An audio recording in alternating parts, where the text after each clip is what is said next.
अगर आपने अभी तक द ब्लैंक पेज ऑफिशियल को सब्सक्राइब नहीं किया तो सब्सक्राइब ज़रूर कर लीजिएगा और बेल आइकन को प्रेस करिएगा ताकि आपको हमारा हर नया जो एपिसोड है उसका नोटिफिकेशन मिलता रहे।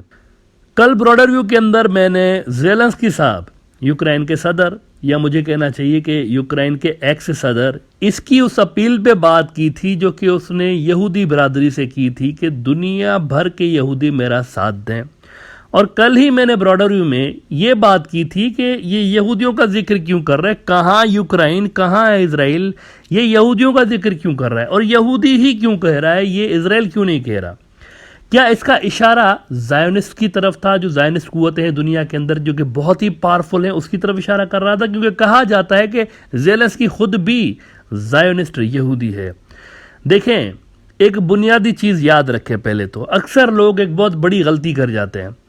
हर यहूदी बरादरी का बंदा जायोनिस्ट नहीं होता, बिल्कुल वैसे ही जैसे हर सनातनी हिंदू बंदा जो है उसका ताल्लुक हिंदुत्व से नहीं होता। जायोनिस्ट एक सियासी मजहबी सोच है जो कि यहूदियों के छोटे से एक तबके के अंदर है और ये एक बड़ी ही एक्सट्रीमिस्ट किस्म की सोच है। बिल्कुल ऐसे ही हिंदू बिरादरी का हिंदुत्व से कोई ताल्लुक नहीं, एक छोटा सा हिस्सा ऐसा है हिंदू बिरादरी के अंदर जिसकी हिंदुत्ववादी सोच है। लिहाजा इन आइडियोलॉजीज़ को पूरी की पूरी कम्युनिटीज़ पर थोपना बिल्कुल ऐसा ही है जैसे कोई ये कह दे कि दाइश का ताल्लुक मुसलमानों से है, यानी कि जो कुछ वो कहते हैं वो सारी दुनिया के मुसलमान इसको इंडोर्स करते हैं। ऐसा बिल्कुल भी नहीं है। ये अलग नज़रियात हैं, इनका ताल्लुक इन कम्युनिटीज़ से नहीं है। ज़ेलेंस्की ने जब ये बात की ना तो उसके 24 से 48 घंटों के अंदर अंदर एक अजब सी बात हुई है। अब देखें हो क्या रहा है। मैं कहता हूँ ना, इसका मजहबी पहलू है इस जंग का। ज़ेलेंस्की ने कहा यहूदी मेरा साथ दें, मैंने कहा ये ज़ायनिस्ट को इशारा कर रहा है। अब इसके 24 से 48, अब इस अपील के 24 से 48 घंटे के अंदर ये हुआ है कि इजराइल का वज़ीर आज़म नफ्ताली बेनेट, जो कि ख़ुद भी ज़ायनिस्ट है, मॉडर्न ऑर्थोडॉक्स जुडाइज़म से इसका ताल्लुक़ है, लेकिन उसका जो पॉलिटिकल ज़ायनिज़म है उससे भी इसका ताल्लुक़ है। नफ्ताली बेनेट, इजरायली वज़ीर आज़म, यौमुल सब्त, जो कि नॉर्मली सैटरडे वाले दिन को कहते हैं यौमुल सब्त, अब इसको इजराइल में शबात कहते हैं। ये एक मजहबी दिन होता है इजराइल में, हर हफ्ते आता है शबात। और इस रोज़ यहूदी जो हैं ये कोई काम नहीं करते। इजराइल के अंदर आपको सड़कें खाली मिलती हैं, वीरान होता है इजराइल, सवाए पुलिस वालों की और इधर उधर कोई और काम वहाँ पर नहीं होता। हर कोई अपने घर में बैठा इबादत कर रहा होता है। नफ्ताली बेनेट का ताल्लुक as I said modern orthodox Judaism से है और ये तो बहुत ही कट्टर है इस हवाले से। सबात को ये कुछ काम ही नहीं करते, घर से बाहर ही नहीं निकलते। और इसकी भी रिलीजियस ज़ायनिज़म वाली जो ब्रांच है उससे मॉडर्न ऑर्थोडॉक्स बिलोंग करते हैं। ये बंदा भी यौमुल सब्त पे कुछ नहीं करता, लेकिन कल शबात वाले दिन होने के बावजूद ये एक्टिव नज़र आया, यानी कि अपनी मजहबी आइडियोलॉजी के बरखिलाफ जाके ये एक्टिव नज़र आया। और इसने शबात वाले दिन, जिसमें ये कोई काम नहीं करता, फिर भी इसने फ़्लाइट पकड़ी और सीधा जाके ये लैंड हुआ है मॉस्को। सैटरडे वाले दिन रशिया पहुंच गया ज़ेलेंस्की की अपील के बाद। वहाँ इसकी जनाब 3 घंटे तवील मुलाकात होती है पुतिन से। यूक्रेन का इशू सिर्फ डिस्कस हुआ है और पुतिन से मुलाकात के बाद इसने सबसे पहली जो कॉल की है वो की है ज़ेलेंस्की को। Now connect the dots. कल मैं कह रहा था कि ये इजराइल भी कह सकता था, लेकिन ये ज्यूज़ को मुखातिब होकर कह रहा है। दुनिया भर की ज़ायोनिस्ट फोर्सेस को असल में ये इनवाइट कर रहा था कि मुझे जो है आप बचाएं आके। उसके बाद आपको एक्शन नज़र आया। ये यू सी, कहाँ इजराइल और कहाँ यूक्रेन दोनों अलग अलग दुनियाएं हैं। बिल्कुल इनका तो मज़हब भी अलग अलग है, उधर क्रिश्चियंस हैं इधर यहूदी हैं, लेकिन फिर भी इजराइल आपको अचानक से एक्टिव नज़र आया। लिंक जो बन रहा है, लिंक वो ज़ायोनिज़म लिंक बन रहा है। ज़ेलेंस्की और इजराइल के बीच ज़ायोनिज़म एक लिंक है।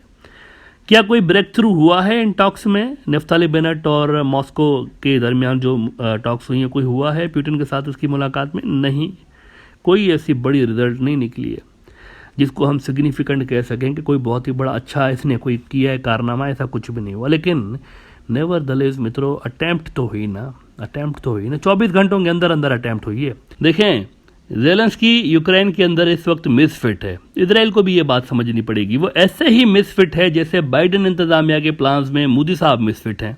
ना ज़ेलेंस्की रूस के लिए सिक्योरिटी के हवाले से कोई मुनासिब बंदा है। देखें ना, he tried to bring NATO in Ukraine. Russia के बॉर्डर्स पर लाने की उसने कोशिश की। रशियंस ने इतनी बड़ी एक्सरसाइज की है, वो इसको कैसे बर्दाश्त करेंगे यूक्रेन के अंदर? सवाल ही पैदा नहीं होता। ना रशियंस के लिए वो सिक्योरिटी के हवाले से आइडियल बंदा है, ना वो आइडियोलॉजिकली रशिया के करीब है। इस पे मैं आज डिटेल में बात करूंगा कि ये हो क्या रहा है। एक यहूदी को वो कभी भी यूक्रेन के अंदर नहीं चाहेंगे कि हों, वो चाहेंगे कि वो रशियन ऑर्थोडॉक्स चर्च से बिलोंग करता हुआ कोई बंदा अगला लीडर रहे यूक्रेन का, वो ऐसा ही चाहेंगे। तो he is not a suitable guy for this post. तो ज़ायनिस्ट की ये जो कोशिश है कि हम ज़ेलेंस्की की सरकार को बचाएं या ज़ेलेंस्की को बचाएं, ये कोई कामयाब नहीं होगी। मुझे नहीं लग रहा ये कामयाब होंगी। ये फजूल किस्म की एक्सरसाइज है। प्यूटिन कभी भी इस बात में नहीं मानेगा। जब प्यूटिन कहता है ना कि यूक्रेन वाले हमारे ही हैं, तो जब वो ये बात कर रहा है ना, तो he really mean that. It has a historical context. वो सिर्फ जियोग्राफी के हवाले से बात नहीं कर रहा कि पहले ज़माने में देखें सोवियत यूनियन में यूक्रेन हमारा हिस्सा हुआ करता था, इस हवाले से नहीं कर रहा। वो कुछ सदियों की बात कर रहा है, सदियों की बात कर रहा है। प्यूटिन यूक्रेन के अंदर अब कोई ज़ायोनिस्ट या प्रो वेस्ट बंदा रखेगा ही नहीं। जिसकी अटेम्प्ट इजराइल कर रहा है कि ऐसा हो जाए तो बहुत ही अच्छा है। नफ्ताली बेनेट की ये जो विजिट थी इसी हवाले से थी। ज़ेलेंस्की की तो बल्कि अब कोई जगह है ही नहीं, नजर नहीं आ रही वहां पर। प्यूटिन वाले यूक्रेन को दोबारा ऑर्थोडॉक्स ईसाईयत के प्रिज्म से देख रहे हैं। तो किसी नॉन ऑर्थोडॉक्स लीडर की या खास तौर पर ज़ायोनिज्म से ताल्लुक रखने वाले बंदे की वहां पर कोई जगह है नहीं। ज़ेलेंस्की को तो इंस्टॉल किया गया था ना, किस तरह एक कॉमेडी एक्टर, एक मस्खरा। 2014 के बाद से यूक्रेन को रशिया से अलग किया गया है सिस्टमेटिकली। बड़ा उनका आपस की जो ताल्लुकात थे, अच्छे ताल्लुकात हुआ करते थे, उसको ख़राब करने की अटैम्प्ट हुई है 2014 से लेकर प्रॉपरली। एक मस्खरा बंदा, इसको सदर के ओहदे तक सिस्टमेटिकली लाया जाता है। इसके पीछे एक पूरी जो है ना कैंपेन चली है, पूरी फोर्स थी इसके पीछे ज़ायोनिस्ट की और वेस्ट वालों की। इस पर हम बात कर चुके हैं ब्रॉडर व्यू में। यहाँ पर जो रशिया के अंदर जो रिलीजियस पर्सपेक्टिव है ना, जो यहाँ के मजहबी लोग हैं, वो इस इन्वेजन को अलग नजरिए से देख रहे हैं। ज्यूइश एंगल से नहीं देख रहे, वो इसको ऑर्थोडॉक्स ईसाईयत के एंगल से देख रहे हैं। कैसे? अब ये बड़ी गहरी बातें करने जा रहा हूं मैं, इस पे सोचने की बात है। यूरोप का अगर आप पास्ट देखें, हिस्ट्री, यहाँ एक अजब सा आपको सिस्टम नजर आया है through out the thousands of years. यहाँ पर पहले एक अजीब व गरीब किस्म का मजहब हुआ करता था। हजारों साल पहले पैगन्स थे, बुत परस्ती करते थे, आइडल वर्शिपर्स थे। इनका कब्जा हुआ यरूशलेम पे। ये जो फ़लस्तीन आज का आप देखते हैं, जिसको इजराइल अपना कैपिटल मानता है, यरूशलेम पे इनका कब्जा हो गया था बुत परस्तों का, रोमन बुत परस्तों का। ये जो यरूशलेम वाले थे, ये थे मोनोथियस्ट, मतलब ये कोई बुत परस्त, ये तो बनी इसराइल है ना, बनी इसराइल के थे। अच्छा, इनका फिर जब कब्जा हो गया रोमन्स का, तो बनी इसराइल वालों का और इनका एक पॉलिटिकल एक्ट हो गया कि भाई फौज आपकी रहेगी, हुक्म आपका, सिक्का आपका चलेगा, लेकिन मजहबी मामलात में हम आज़ाद होंगे। ये इनकी एक अलाइंसेस हो गई। तो मजहबी कानून जो था वहाँ पर वो इनका चलता था, बाकी सारा का सारा रोमन एम्पायर देखते थे। फिर आगे चल के यहाँ पर यह हुआ यरूशलेम के अंदर, या आज का जो आप फ़लस्तीन देख लें, कि यहाँ पर हज़रत ईसा अलैहिस्सलाम आ जाते हैं। इनका जन्म होता है हज़रत ईसा अलैहिस्सलाम का। और ये जन्म कहाँ होता है? बनी इसराइल के अंदर। यानी कि जो रोमन्स थे, they had nothing to do with हज़रत ईसा अलैहिस्सलाम, वो सिर्फ इनके लिए आए हुए थे। ये जो आपके बनी इसराइल वाले थे, तो बनी इसराइल वालों ने खुद तो इनको रिजेक्ट किया ही, साथ ही रोमन्स को भी इन्होंने कह दिया कि आप भी इनको रिजेक्ट करें, सजा दें इनको। तो सदियों तक फिर ये हुआ कि रोमन्स जो थे, ये ईसा अलैहिस्सलाम के फॉलोअर्स को प्रोसिक्यूट करते रहे, उनको सताते रहे। उनका मजहब जो था वो बैंड था बिल्कुल सदियों तक। अच्छा, इस बीच क्या होता है कि ये जो इनके रोमन्स के पॉलिटिकल अलायंस थे ना, बनी इसराइल वाले, बनी इसराइल का खुद का एक बंदा जिसका नाम था सॉल, ये उठता है और पहले ये सल्तनत रोम को, ईसा अलैहिस्सलाम के फॉलोअर्स को पकड़ के उनकी सर की कीमत वसूल करता रहता है। ये उसका धंधा था। मतलब उनको पकड़ के रोम के हवाले करता है, उसके बदले में उनसे, क्योंकि रियासत के बागी डिक्लेयर हो चुके थे ना कि ये जो है वो रिबेल्स हैं, तो सल्तनत रोम इनके सर के बदले में इनाम दिया करती थी, जो भी इनको पकड़ के देता था। कि भाई किसी को पता चलता था कि ईसा अलैहिस्सलाम का फॉलोअर है, तो उसको पकड़ के वो हवाले कर देते थे रोमन्स के। तो सॉल का यही धंधा था। बाद में क्या हुआ कि एक रोज़ सॉल कहता है कि मुझे ईसा अलैहिस्सलाम आए खुद, और उन्होंने मुझे कहा है। अच्छा, उस वक्त तक ईसा अलैहिस्सलाम जो थे वो आसमान में चले गए थे मुसलमानों के मुताबिक, जबकि ईसाइयों के मुताबिक उनकी डेथ हो चुकी थी। तो उनकी इस ईसाइयों के बकौल डेथ और मुसलमानों के बकौल आसमान पे जिंदा उठने के बाद सॉल कहता है कि वो मेरे पास आए हैं और मुझे कहते हैं कि मेरे बंदों को तुम ना छेड़ो। तो सॉल जो है उसके बाद ये ईसाई बन जाता है बज़ाहिर, और एक बहुत बड़ा आलिम बन जाता है ईसाइयत का। दुनिया भर में फिर ये सेंट पॉल के नाम से जाने जाते हैं। और बनी इज़राइल से बाहर रोमन जो बुत परस्त थे, उन्हीं के अंदर ये जो सेंट पॉल थे तबलीग का काम शुरू कर देते हैं। बनी इज़राइल के अंदर नहीं, बनी इज़राइल से बाहर भी ये एक नई चीज़ शुरू करते हैं कि बाहर भी तबलीग हो सकती है। ये अलग बात है कि सेंट पॉल के जो कई अकायद हैं, मॉडर्न हिस्टोरियंस जो हैं उनके नज़दीक वो ईसा अलैहिस्सलाम के जो नज़रियात थे उनसे मैच नहीं करते। बहुत सारे लोग इस पे इख्तलाफ रखते हैं। अब आगे चल के ये होता है कि ये जो बुत परस्त रोमन सल्तनत थी उसमें एक किंग कॉन्स्टेंटिनोपल वो ईसाइयत कबूल कर लेता है, वो ईसाई बन जाता है। ये जो बुत परस्त रोमी थे उनमें से एक बादशाह ईसाई हो गया और वहाँ से ईसाइयत सरकारी मजहब हो गई और फैलना शुरू हो जाती है रोम के अंदर। रोम यानी आज का यूरोप, ये याद रहे, सल्तनत रोम। तो उसने प्रोसिक्यूशन बंद करा के एक नया कैपिटल आबाद करता है, उसका नाम वो रखता है कॉन्स्टेंटिनोपल, कुस्तुनतुनिया। और ये जो नया शहर आबाद करता है ये आज के तुर्की के अंदर जो इस्तांबुल शहर है ना, वो कुस्तुनतुनियोपल ने आबाद करवाया था।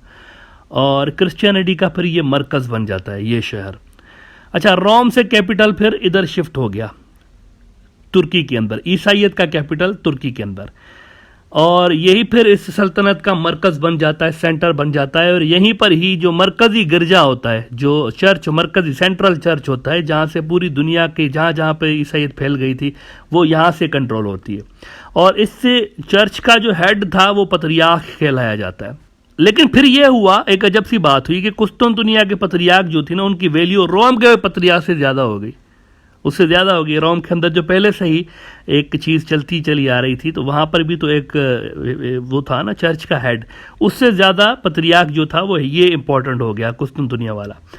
तो फिर ये हुआ कि आगे चल के रोम वाले जो थे वो इस गिरजे को नहीं मान रहे थे, इस चर्च को, कुस्तुनतुनिया वाले को नहीं मान रहे थे। वो समझते थे कि सदियों से मरकज़ रोम रहा है, तो बाद में कुस्तुनतुनिया को क्यों बीच में लाया गया है, रोम को ही मरकज़ रहना चाहिए। या रोम और कुस्तुनतुनिया के बीच में एक चफकलिश चलती रही सदियों तक, और उसका फिर एंड रिजल्ट ये निकला कि रोम वाले अलग हो गए और वो रोमन कैथोलिक्स कहलाने लगे। आज भी जो क्रिश्चियंस का ये फ़िरका है रोमन कैथोलिक्स, ये इस तरह से स्प्लिट हुआ है। कई सदियां पहले ये इस तरह स्प्लिट हो गए, और कुस्तुनतुनिया जो था वो रोम के ईस्ट में था, तो ये कहलवाने लगे ईस्टर्न ऑर्थोडॉक्स। उधर रोम में रोमन कैथोलिक्स, इधर ईस्टर्न ऑर्थोडॉक्स। इन दोनों ने एक दूसरे को मतलब एक दूसरे के खिलाफ फतवाएं दे दी कि भाई आप अलग हैं और हम अलग हैं। वो कहते थे ये ईसाई सही नहीं है, वो कहते थे ये ईसाई सही नहीं है, हम सही हैं। इस तरह से इनमें दो बड़े ब्लॉक्स क्रिश्चियनिटी के अंदर स्प्लिट हो गई, और ये दो बड़े ब्लॉक्स जो थे, दो बड़ी आइडियोलॉजीज जो थी, ये पैदा हो गई ईसाइयत के अंदर।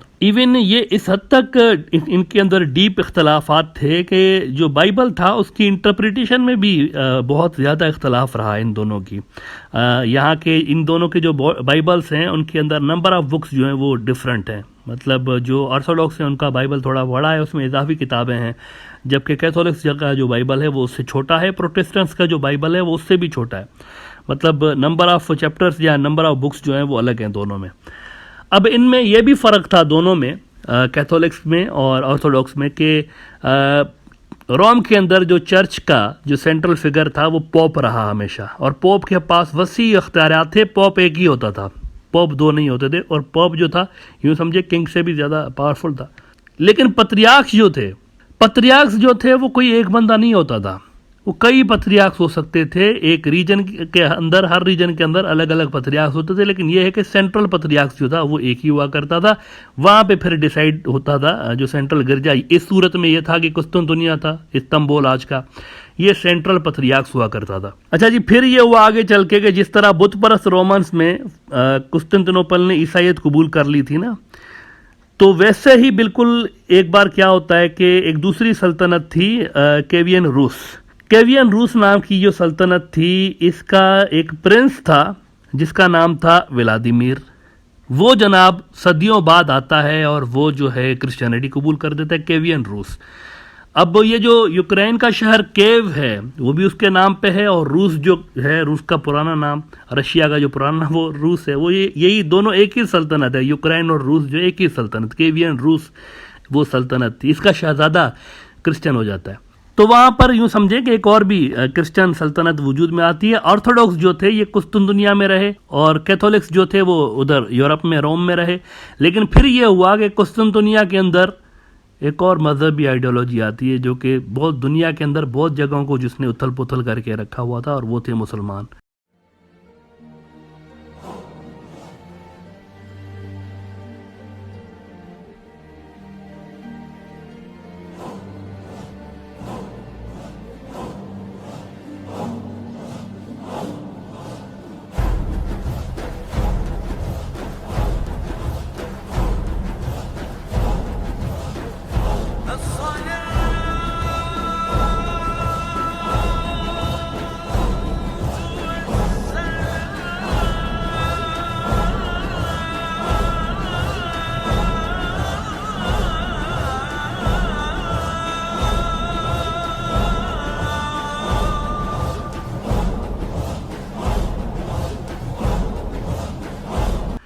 ये आइडियोलॉजी जो थी ये आ गई कुस्तुनतुनिया के अंदर। तो यहाँ के पत्रियार्क्स ने क्या किया, अच्छा आ तो गए यहाँ पर, लेकिन ऐसा नहीं हुआ कि उन्होंने कोई चर्च को बिल्कुल ख़त्म करके ऑर्थोडॉक्स पे बैन लगा दिया, ऐसा नहीं हुआ। अपनी जगह पे ऑर्थोडॉक्स भी जो थे वहाँ पर वो कायम रहे, और उनका जो पत्रियार्क था वो भी अपनी जगह पे कायम रहा, पत्रियार्क्स ऑफ कुस्तुनतुनोपल। तो यहाँ पर जब मुसलमान आ गए तो कुस्तुनतुनिया का जो पत्रियार्क था उसने वो जो केवियान रूस में पत्रियार्क उसने अपॉइंट किए हुए थे, इन दोनों को उसने मर्ज कर दिया था, मॉस्को के पत्रियार्क को और कीव के पत्रियार्क को, इन दोनों को एक कर दिया गया था। लिहाजा जब प्यूटिन कहता है ना आज कि यूक्रेन वाले हमारे ही हैं, वो हम ही हैं, तो वो सिर्फ सोवियत यूनियन वाली जियोग्राफी की बात नहीं करता, सदियों पुराने कॉन्टेक्स्ट में कहता है कि हम तो सदियों हज़ारों साल से हम एक ही हैं दोनों। इसी तरह यूक्रेन वाले कल्चरली रिलीजियसली रशिया से जुड़े रहे सदियों तक, लेकिन फिर जब सोवियत यूनियन के टूटने के बाद यहाँ पर नेटो, वो जो रोम वाला ग्रुप था, याद रखें नेटो जो है ना वो उसी रोम वाला वो जो ग्रुप था ना उसकी आज की मॉडर्न शक्ल समझ लें आप। ये जो अलग वेस्टर्न ब्लॉक है ना अमेरिका की साइड पे, ये उसकी मॉडर्न शक्ल है। ये हमेशा से दो ब्लॉक रहे हैं ईसाइयत के अंदर, आज भी हैं। शक्लें दोनों की तब्दील हैं। आज आपको रूस जो है वो ऑर्थोडॉक्स की नुमाइंदगी करता नजर आता है, वो जो रोमन कैथोलिक्स जो अलग हुए थे उनकी नुमाइंदगी आपको यूरोप आज का जो अमेरिका की साइड पे वो करता हुआ नजर आ रहा है। ये हजारों साल से ब्लॉक बने हुए हैं। लिहाजा अब मॉडर्न जमानों में ये हुआ है कि नेटो, वो जो रोम वाला ग्रुप था कैथोलिक्स वाला, उसने आज के मॉडर्न जो ऑर्थोडॉक्स जो चर्च था उस पर जब पहला अटैक किया है यूक्रेन की सूरत में, तो वो पहला अटेम्प्ट ही उन्होंने यूक्रेन के चर्च पे किया है। वो यूं के तुर्की नेटो का मेंबर है, यानी कि इनके ज़ेर असर है नेटो, जो कहता है तुर्की को मानना पड़ता है बीइंग अ मेंबर स्टेट। तो तुर्की जो नेटो का मेंबर स्टेट है, इसके अंदर वो जो पत्रिया ऑफ कॉन्स्टेंटिनोपल था जो कि आज भी पोस्ट मौजूद है, इन्होंने यूक्रेन के चर्च को कहा कि हमने ही आपको मॉस्को के चर्च से जोड़ा था, अब हम ही आपको इनसे आज़ाद करते हैं, यू आर फ्री। तो वो जो यूक्रेन के साथ एक कल्चरल रिलीजियस एफिलिएशन थी रूस वालों की, वो ख़त्म हो गई, चर्च अलग हो गया वहाँ से, अलग ख़त्म। अभी हाल ही में चंद साल पहले पुतिन ने तब भी कहा था कि ये नेटो ने करवाया है, असल में तुर्की ने नहीं किया, नेटो ने करवाया है। The aim was to bring Ukraine close to NATO. वो जो कैथोलिक्स रोम वाला जो उस साइड वाला है उनके करीब लाने की कोशिश की जा रही है हमारे खिलाफ। अब वहाँ के मॉस्को के पत्रियार्क कह रहे हैं इस सारी एक्सरसाइज में जो कुछ भी यूक्रेन में हुआ है कि ये जो हिस्टोरिकल हैसियत रही है यूक्रेन की वो बहाल करें, जो शुरू से वो केवियान रूस वाली सल्तनत में जो उनकी हैसियत थी हमारे साथ, वो बहाल करें। और वो इसको मौजूदा करार इसलिए दे रहे हैं कि जिस शहजादे की वजह से रूस में पत्रियार्क आए थे उसका नाम भी व्लादिमीर था, आज जो रशिया का हेड है उसका नाम भी व्लादिमीर, केवियन रूस का शहजादा व्लादिमीर था। जो बंदा दोबारा यूक्रेन के चर्च को कीव के चर्च से जोड़ने की अटेम्प्ट कर रहा है उसका नाम भी व्लादिमीर है आज। अलबत्ता वहाँ मुसलमानों के अंदर क्या हो रहा है, अब ये भी इंटरेस्टिंग बात, ये देखें रिलीजियस एंगल्स हैं इस जंग के।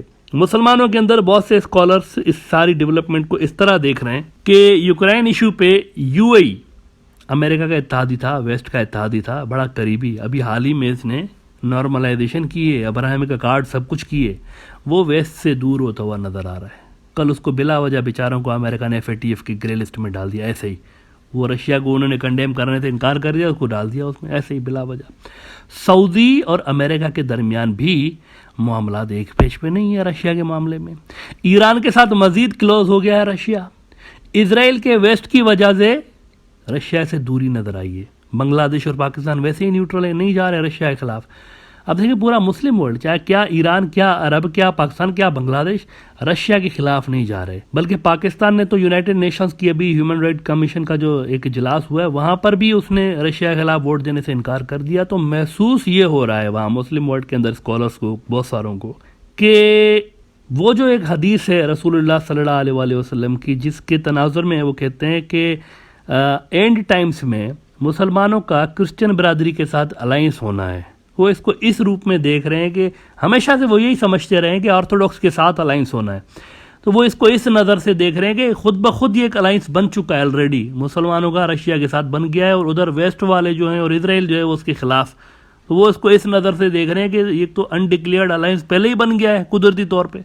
वो इसको इस नज़र से देख रहे हैं कि वो हदीस पूरी होती हुई नज़र आ रही है कि सामने पड़ी हुई है। वो खुद ब खुद, वो जो ऑर्थोडॉक्स हैं खुद ब खुद, हम नहीं खींच रहे हैं उनको अपनी तरफ, वो खुद ब खुद हमारी तरफ आ रहा है। मतलब वहाँ उनको पुश किया जा रहा है, वहाँ कैथोलिक्स उनको पुश कर रहे हैं टुवार्ड्स मुस्लिम्स, क्योंकि उनके पास कोई और ऑप्शन ही नहीं है ऑर्थोडॉक्स के पास, वहाँ पर जो रशियन ऑर्थोडॉक्स हैं। तो वो इसको इस नज़र से देख रहे हैं कि ये तो वो जो एक रसूलुल्लाह सल्लल्लाहु अलैहि वसल्लम की हदीस थी कि एक अलाइंस होगा मुसलमानों का और क्रिश्चियन कम्युनिटी का, और ये विक्टोरियस होंगे, फातेह होंगे उसके नतीजे में, जिससे भी फ्यूचर में इनकी होनी है जंगियाँ होनी है या कॉन्फ्लिक्ट्स होने, इसमें यही फातेह होगा ग्रुप। तो वो समझ रहे हैं कि ये अलाइंस बन चुका है असल में, और इसी की तरफ इशारा था।